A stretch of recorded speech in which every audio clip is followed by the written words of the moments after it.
Hi teacher friends, my name is Hilary Statum and today I'm sharing a few quick tips to help you easily change out your bulletin boards. My first tip is to use clipboards.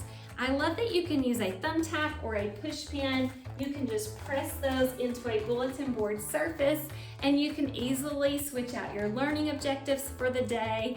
You can hang up student work. I have found that anytime I have clipboards up, I am much more likely to quickly change out my bulletin boards. Another tip I have is to layer your background. So this one is a brown color. Underneath I could have some fabric, wrapping paper, newspaper, butcher paper. And once the school year gets going, we get in a hurry, we get in a rush. But if I have set that up before school starts, when I have a little more time on my hands, I can easily just remove that top layer.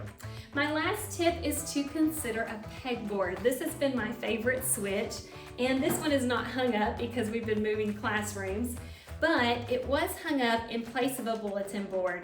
And pegboards are really made so that they're easy to change things out on. I bought one inexpensive pegboard sheet and I was able to cut it in half and use it in two different places.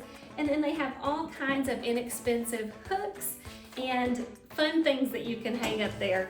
Now I was able to hang up items that have been in my classroom for years that I hadn't used yet, using the little hooks that you just slide into the holes. You might have picture frames or plants or baskets that you can hang up. Of course, you can hang up your clipboards.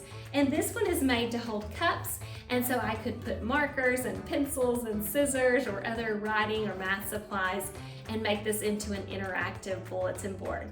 I hope one of these tips has been helpful for you and that you have a fantastic school year.